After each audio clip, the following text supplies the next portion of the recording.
varios estados del norte y sur de la República Mexicana. En León, en Guanajuato, se registró este intento. El número de daños por el sismo del 23 de junio, con epicentro en Oaxaca, el del martes pasado, se incrementa.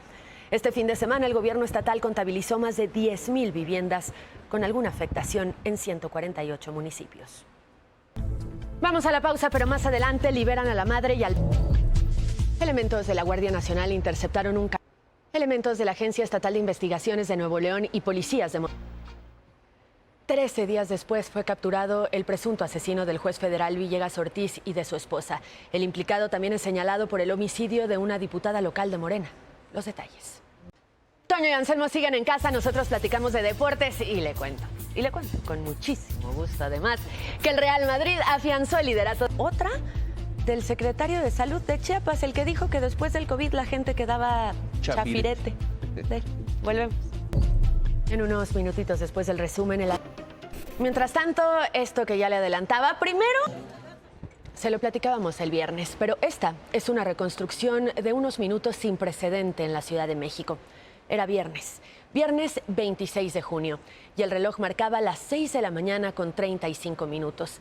Es el cruce exacto de Reforma, 6 de la mañana con 40 minutos. Hay 406 casquillos en ese mismo sitio y a unos 100 elementos policiales. Los agresores esperaron más de 2 horas a que avanzara por Paseo de la Reforma y Monteblanco el convoy del secretario de Seguridad. Ya se sabe que tenían establecidos 3 puntos para atacar, pero no se sabía cómo y desde dónde llegaron los atacantes a la zona donde ocurrió el atentado. En Despierta le tenemos imágenes exclusivas del traslado de los agresores desde una zona de la alcaldía Gustavo Amadero hasta el lugar del ataque. Nos lo cuenta Antonio Nieto. Y vamos precisamente con Arturo Sierra, porque ayer por la tarde comenzó la audiencia inicial de 12 de los 19 detenidos por este atentado y esta madrugada finalmente fueron vinculados a proceso. Arturo, ¿cómo? Desde la llegada de Omar García Harfuch a la Secretaría de Seguridad Ciudadana de la capital, se logró la detención y el desmantelamiento de varios grupos criminales que operaban en la capital. Incluye, sí, a integrantes del Cártel Jalisco Nueva Generación, de la Unión Tepito, la Antiunión y el Cártel de Tláhuac. Que está bien, está fuera de peligro y recuperándose en el hospital, lo cual es desde luego una gran noticia. En el ataque contra García Harfuch murió en el fuego cruzado. Y esta es una historia que no tiene palabras para describirse.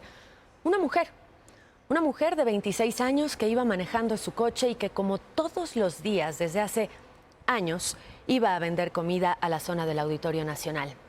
Es Gabriela Gómez. Dejó a 2 hijas. Había salido de su pueblo desde las 5:30 de la mañana de ese viernes. Faltaban 2 kilómetros para llegar a su destino, pero una bala la alcanzó. Ayer fue su sepelio. Y el sábado fueron velados en Puebla los restos. La Comisión Permanente del Congreso de la Unión aprobó llevar a... Y este es el balance de la Secretaría de Salud del saldo de COVID-19 en nuestro país. Van 26,640. Bueno, y estas son las actividades que se pueden hacer con restricciones en el semáforo naranja, que insistimos significa estar en riesgo alto de contagio.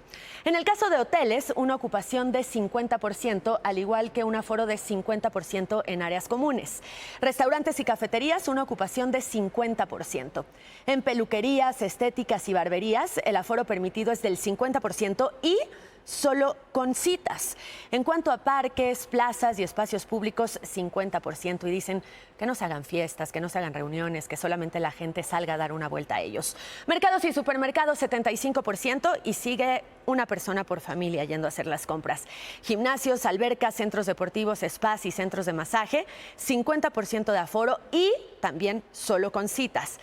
Ahora van los cines, los teatros, los museos y los eventos culturales de hasta 500 localidades. Estos funcionarán en semáforo naranja con un aforo de 25%. Los centros comerciales también un aforo de 25%. Los centros religiosos como iglesias, templos, sinagogas y mezquitas, en donde se han registrado los mayores focos de contagio en los repuntes en otros países del mundo, funcionarán en semáforo naranja a un 25% de capacidad. Y los eventos masivos y centros recreativos como conciertos, parques de diversiones, balnearios y ferias siguen suspendidos.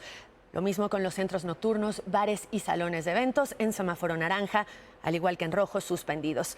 Los deportes profesionales en estadios a puerta cerrada, es decir, sin público.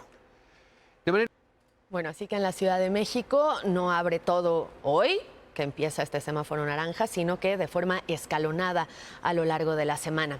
Y aquí en la capital suman 6.360 muertes y 47.000. Lo que todos nos preguntamos es cómo le vamos a hacer para que en la capital estemos en semáforo naranja y en el Estado de México, sobre todo en los municipios conurbados a esta, estén en semáforo rojo. Perdón, en la Ciudad de México en semáforo naranja. Y para respondernos estas y muchas otras preguntas está en la línea, se lo agradecemos muchísimo, en la línea de Despierta al gobernador del Estado de México, Alfredo del Mazo. Gobernador, ¿cómo le va? Muy buenos días. Daniel, muy buenos días a ti, Enrique, y a tu auditorio, muy buen día. Gracias por contestar la llamada. Gobernador, hay preparación para su estado. Las mismas actividades, le voy a poner un ejemplo práctico. El miércoles, aquí en la capital, van a poder abrir los hoteles y los restaurantes al 30%. ¿Allá también o eso se va a posponer un poquito, dada que esta semana es de transición? Como esta es una semana de y a ver qué resultados da en términos de contagios. Muchísimas gracias, gobernador. Gracias, Daniel, Enrique, y lo más importante en esta fase es dos acciones que hemos nosotros insistido muchísimo. Uno es la sana distancia y segunda, el del Estado de México. El panorama en Latinoamérica tampoco mejora. Ayer hubo 30.476 nuevos casos en Brasil.